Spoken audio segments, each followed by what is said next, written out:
I just want to cover quite a broad amount of ground, but we'll keep it quite high level. Thinking about going from kind of nothing to having a really great pitch deck. And part of that slightly involves content.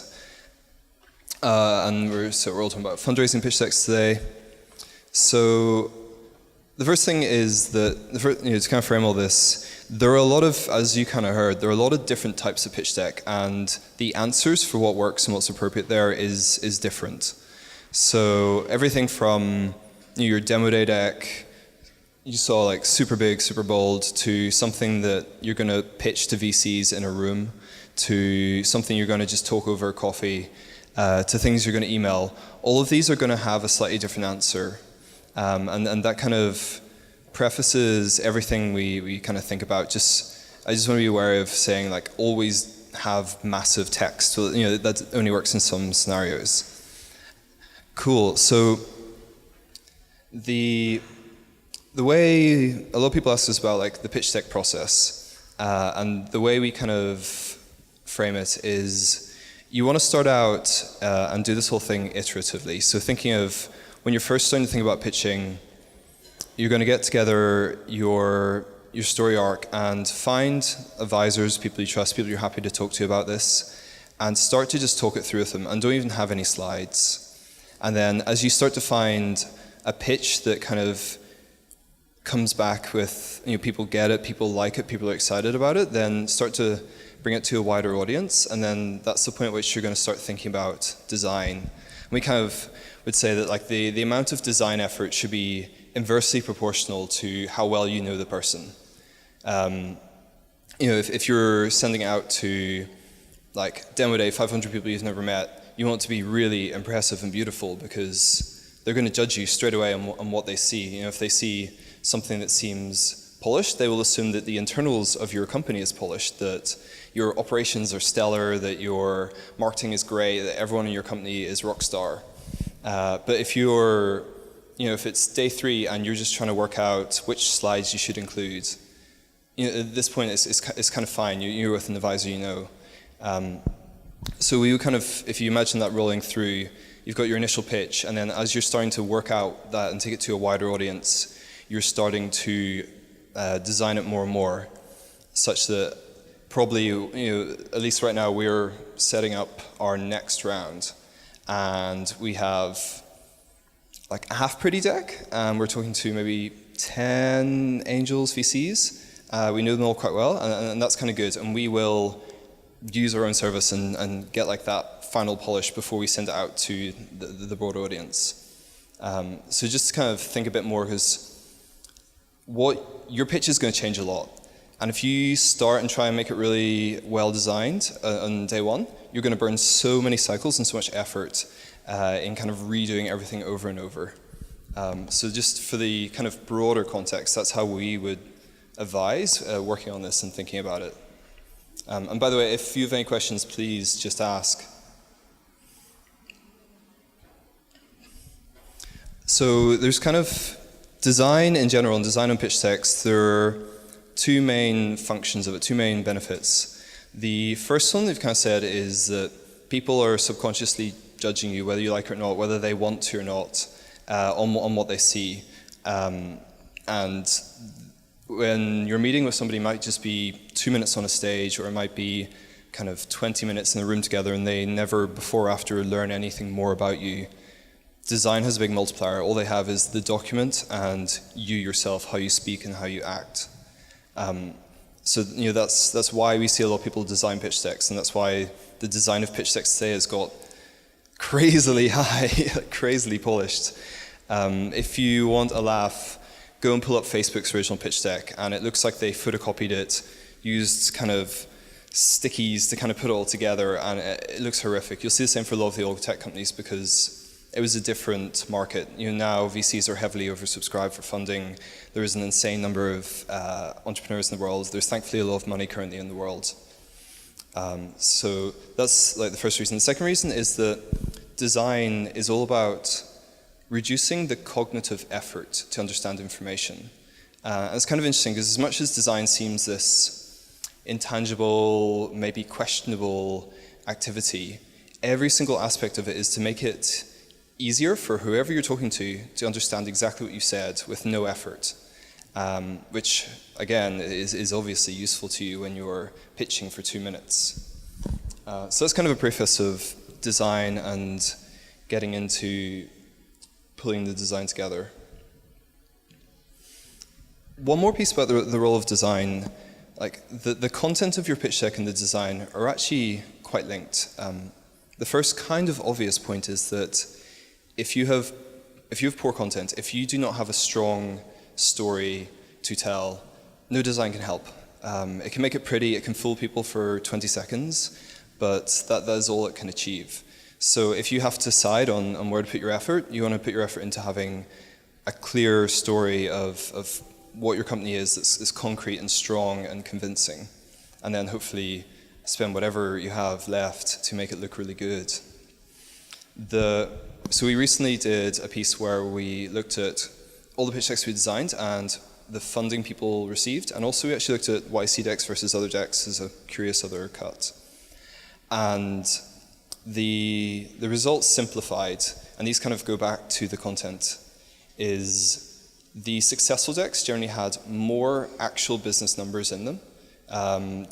Seeds were about 7 like big business numbers, like your total revenue so far, your average revenue per customer, and then Series A decks were more about 12, 13. Successful decks had more graphs. They definitely showed their growth. They usually started out with their value proposition or their mission, and their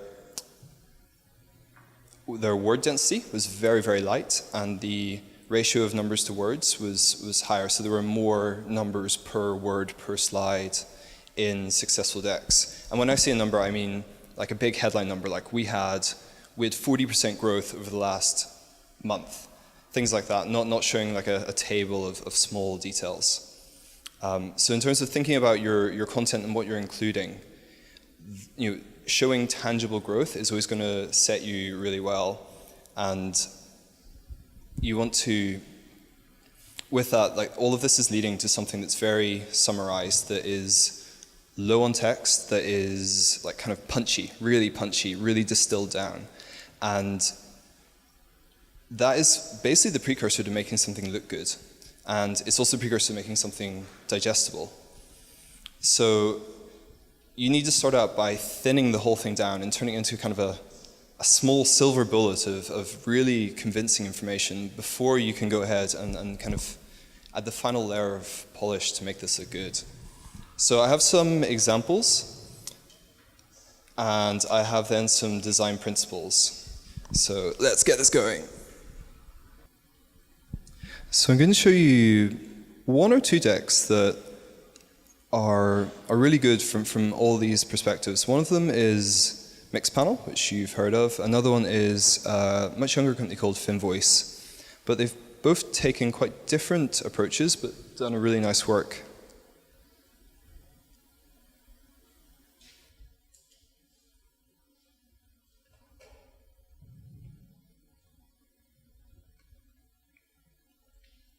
Cool, so I guess you've all heard of Mixpanel. Yeah, analytics, really useful. So I think this is for a Series A, so it's slightly denser in terms of content. So first of all, first slide, just notice how little there is on it. It's exceptionally simple. It's their logo and a small bit of visual framing. Nothing else, and this is kind of great because there's nothing else you really need to know at this point. Then we come through to their problem. Problem number 1, most of the world make decisions by guessing or using their gut. They'll be either lucky or wrong. And like, this is nice, it looks beautiful, it's very simple, there's nice typography, and you kind of get it, they're going for the problem solution. Problem 2, they're measuring bullshit metrics like page views and installs. It's hard to be really sophisticated. There's 4 lines here, but it's quite pithy, and you take it away, and there's nothing else distracting you. There's literally nothing else. And notice, so far we've had 2 colors, blue and white. So the entire thing, even the palette is super simple. Solution, Mixpanel's built software, blah, blah, blah. Going through. Mission, help the world learn from its data. None of these slides have had more than one sentence on them.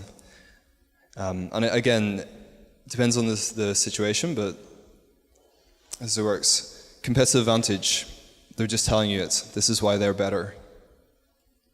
And then we get to the proof of everything they've said. A slightly ugly graph, they've just pasted this in a hurry, it looks like. But you can see, they have tangible growth, they have real numbers, they have a strong growth rate. I assume those growth rates are equally as strong. And this is great, they've just told you what they did, and then they've shown you that it's successful and it's going really well. From a graphic design point of view, things to improve this. Keep to the same palette, so we just want the blue and the white, maybe one other color if you need it. We want to use the same fonts, we want to reduce the number of lines and details. You could imagine this just being a line with these numbers nice and big, and then, let's say, white line, white numbers, and that would look really great. So here we are, we're getting more dense, and this isn't that designed. It's kind of interesting. They here are just telling you like all the key impressive numbers about their business. And they haven't put much design effort in, but it actually kind of doesn't need it. You can just read here, and I'm assuming those numbers are impressive given the raise they did on this deck. And these are all, well, they're KPIs. They are actually the kind of key numbers that any VC can just churn through this and know how good their SaaS model is. No decoration, no distraction, right there. Marketing, kind of similar. The bottom is kind of slightly begging for an illustration, but nonetheless, they're not hiding from you. They just put it straight on the table. And again, it is visually simple. It's a sentence, but it's a short sentence. This is perhaps feeling a little bit hard to digest. And they kind of continue the same thing. They could break this out. They could make this a bit more visual and easy to digest. Boom, we have the competition slide. And this is exactly what we were talking about earlier. 2 axes shows where they lie.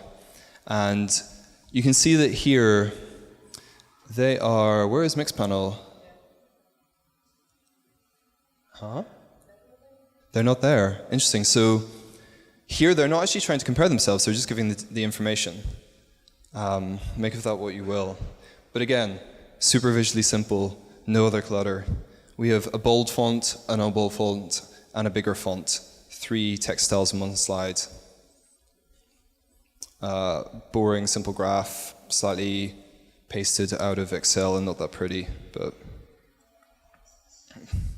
So there's one example of actually a pretty nice deck and like one approach. And the interesting thing here is the next deck you'll see is much more classic startup design.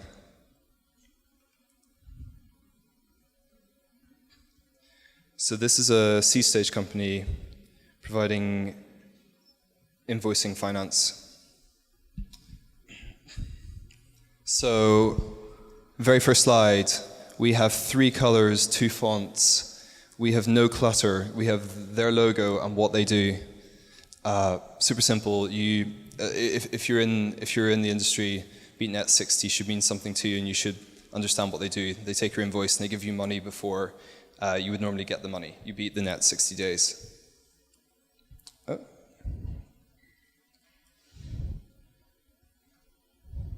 Sorry, we'll go next.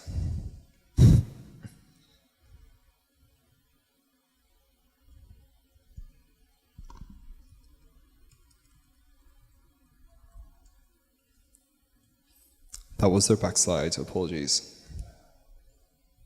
Cool, okay, so similar start. There is an image in the background that is slightly distracting. It depends on the white balance of your monitor, how good or bad this will look. If you're going to go for background images, test it out on the projector or on the printer you're going to use and see if it's readable. It doesn't look great on the screen. It looks quite good on my Mac screen. So here we are, mission. We have a title. We have a big sentence. They empower small and medium-sized businesses, giving them cheaper, faster access to capital. And just to kind of cheer you up, there's a nice image. And you can see again, there are 3 colors here, there are 2 fonts, there are 3 font styles. We have one small logo here. Like the key to making, even though, like this is very simple and this is not super high-end graphic design, but it's just simple and that kind of makes it quite pretty and straightforward. Problem. Oh, go ahead. Just a question of the previous slide. What's your view on the clip art on the money there? I feel on this one, it's kind of positive. So if you're going to use images or things like this, you want to make sure that they're on brand. What does that mean? That means that they're all a consistent style of illustration, they're consistent colors, they're consistent line thicknesses, and that they have been at least customized to your brand. If you're going to use illustration, it needs to be consistent and speak your brand, otherwise it's kind of distracting and looks pretty bad and cheap. Like you can see this same color, you'll see the same line thickness throughout the deck. And here, you could not have it here. It kind of lightens it up and gives a little flavor of the industry. There's a good principle here. If you're ever designing something and you wonder, should I include this or not? That's a sign it's probably unnecessary, and you can probably cut it out and it'll probably be beneficial. From the perspective of making it minimum effort to digest what you're looking at. Illustrations are most valuable when they convey something that would be hard to convey in words. A pie graph or a bar chart is the most classic example of this. Does that answer your question? So we're like 50-50 on this one. Here it's quite useful though. Here you can see calendar, something to do with time, something else to do with time, something to do with institutions which stress me out. It kind of lightens this up, and then you've got a bit of text. So here again, we have very little on the slide. We have consistent title style, very, very simple, only one color, one big block. And we have a small amount of text and a visual just to lighten it. And this is relevant for when you want to do a little bit of education with the person that you're pitching. So maybe you're talking to an angel who hasn't invested in this industry before. Here you can give them the information they need to know. Here we are, a market slide. So quite nice, there's a little map to A, lighten it up, and B, make you instantly understand where they're referring to, and then there's a big number. So easy to digest, not much on the slide. You understand it, you can move on to the next one. And here is their demonstration of what they are. So again, a marketplace, like we were referring earlier. And this is nice. There are 2 people. They're in the middle, and there's an arrow to it. Hopefully you instantly realize they connect these 2 things together. And then 2 lines of text, pretty short, pretty simple, basically repeats what the image says. And here we are on traction and growth. And just notice, numbers, no number, lots of numbers. Like numbers are really good because as a business you're dealing with tangibles, you're dealing with number of users, number of money, all this kind of stuff. It's so vital and you want to share it. So here is their actual monthly growth so far, and you can see there are numbers, you understand what the scales are, you can see what the growth is. Like Silicon Valley is, I'm sure you're all so aware, just runs on growth. It's like the kind of determiner of how well a company is doing. And then here we have a second panel, super simple, big number, made really clear. Team page. You can see they've taken these photos from somewhere else and then made them all black and white so they match each other. It's kind of a good cheat if you can't get nice photos that match. The one improvement here would just be to get some logos in here. Like there are lots of universities like Cambridge, etc. that people will know of, and if you put the logo, people will pick that up faster. Cool, and then final slide. Any questions?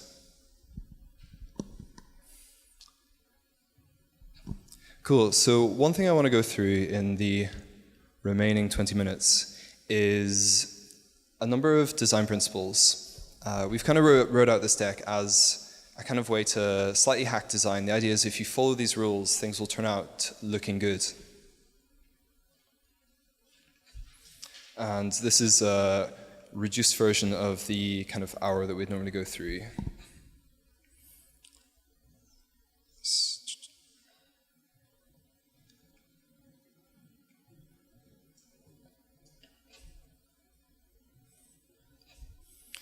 Cool, so first piece, content, and we have kind of visual examples to demonstrate this. So as I said earlier, like, dense content kind of always looks bad. You have to work really hard to make dense content look good. So coming through, here is like a perfect example. Some science slide, and there's so much going on. It's kind of all over the place. Next thing is to think about, so this is all about making it digestible. I just want to show you, here is like the alternative. So we have two numbers, one big image, and suddenly it's digestible. So, when you're starting to think about design, what content you've put out in what content you're trying to design is going to have a big effect on how good you can make it look. So you always have to think about that and consider it. Here is an example of making dense content look good. This requires a lot of effort, and how this has worked is because there's really strong information hierarchy. So we have titles, subtitles, titles, little subtitles that break it all up. We have a clear grid structure between everything. We have really nice alignment. We have just two different colors. So if you need to make dense content look good, you need to kind of respect all of the design principles to pull it all together and to guide people through it. So always use grids. If something looks bad, just pulling it into a grid structure could actually solve your problems. It's kind of amazing. So this is, it's kind of horrible. This is some slide I found on the internet. And what I've done here is these lines are all line edges of something in the slide. And you can hopefully see the sheer density of these lines. And what happens when your eye is looking at anything, a slide, is your eye is kind of tracing across these lines and trying to follow them. So the more lines you have, the more kind of lost and stressed out your brain is in trying to process this. And I hope you feel a bit stressed out by this, because I definitely do. So let's go to here, newspapers. So if you see it breaks down, I've done the lines again, into really nicely laid out sections. Everything is a really neat grid of 5 across, and then regular sections, and then some things span multiple of them. You can imagine if the newspaper did not have a grid system and was like this, it would be impossible to process the information. This goes for every single slide. You want to make sure that you have a well-defined margin, things butt up against it, that you maybe have 3 main sections. So looking at that again, so your slide is maybe just this section, and you want to make sure that all these things are aligned. Nothing is breaking your grid system. You'll notice like Bootstrap, all these web layouts, they're all about grid systems for the same reason. Everything is a block that fills the grid. It's to make it easy for your eye to navigate through this. Cool. So next thing, you want to reuse visual devices. I've got an example of this. So here, this is kind of complicated. There's a lot going on. But they've been really consistent with using the same thing to guide you through it. And consistency is reducing the variation, simplifying, making it easier to digest. So it's kind of the same principle playing out again. Cool, typography. And a lot of this, you can see this is very demo day style deck, so I've used massive text. If you're going to print this out and look at it, then you're going to need to have slightly, you won't quite want this on a slide. Cool, so the golden rule is to make it easy to read. If you have to choose between making it pretty and making it easy to read, you always want to make it easy to read. Like your message is the most important thing. And if you compromise on how easy it is to read, then as a designer, you've kind of failed in your goal. So let's look. Readable and legible, and I don't know if you're familiar with these concepts. So legibility is what you have on billboards. You can see these letters clear from a very far distance away because they're simple, they're smooth, they're sans serif. Then readability is how you cope with, say, newspapers. They're in lines, you have the serifs help you read across it. Readable is what books care about. Legible is probably what you care about for, say, demo day decks. Readable is what you're going to worry about if you're giving people large volumes of information printed out, which I assume not. So this is the rule of 5. I think it's called 5 Points by Marissa Mayer. So you want to count on, say, a slide, the number of different styles. So sizes, font faces, color, underline, weight, italics. So you can see this slide has 4. This guy's big, these guys are italic, this guy's bold. You basically want to keep this to 5 or fewer if you can. Fewer is better. So here's the same slide with fewer. And immediately it's less stressful to you. There's less kind of, scanning, and then your eye has to think, like, how do I cope with this new typeface? You go for that, and then you have to think, and same thing across there. And especially when you're going through large volumes of information, these kind of small stresses are good to kind of minimize. Here is like the perfect GeoCities example of this all failing and going wrong. Thank God we moved away from that. So here is another classic pitfall. This is an ultra-thin font, and it kind of looks pretty on my screen here, but for a room of 500 people, this is going to be really hard to read. It just gets fuzzy. So just avoid it. Like, use a bold font if you have to, and just use it everywhere. And again, test out on the projector, stand at the back of the room, and see if, with your eyes slightly squinted up or poor vision, you can still read it really clearly. Cool, so contrast. Contrast is how you keep things interesting. This can be contrast between, there's obviously just the simple contrast of black and white, reading black and white, but the more important contrasts are between, say, fonts. So this guy's big, this guy's smaller, so it's easier for your brain to pick them out as different, and it's easier for you to kind of understand, okay, this is a header, this is the text. Let's see, we should have an example. This is quite nice. Here are 2 different fonts and 2 different colors. 7zip, beautiful PowerPoint. And here, they've used this on the very first slide just to make it more interesting for the eye, more enjoyable. So serif font, it's a cursive font, really simple sans serif font, 2 different colors. Illustrations. This is sort of going back to what you were asking. Like, when do we use illustration? Why do we use illustration? Cool, so we've got great text, we've got great grid structures, everything's lined up, we've kept everything simple and easy to read. Now we can start to think about illustrations. So, kind of reiterating what I said earlier, illustrations instantly trigger mental associations in your head. They reduce the cognitive effort.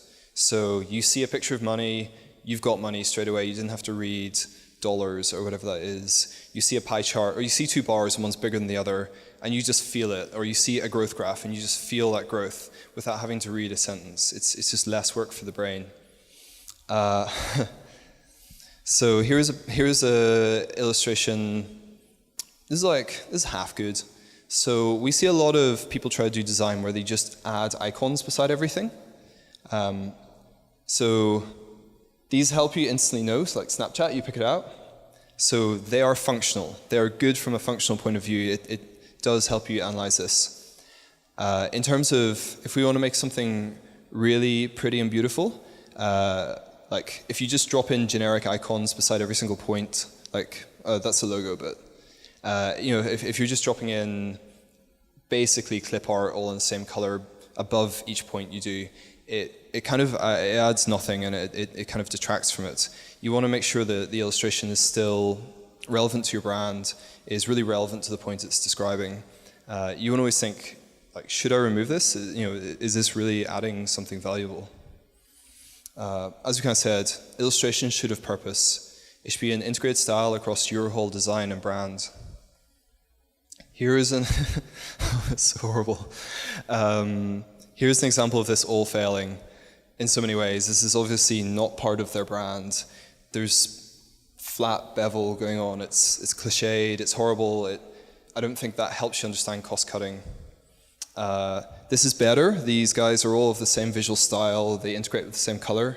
They do again look very cliched. They don't look like anyone's brand. And then this is cool. So here we're talking about personalization, and it's the front cover of something.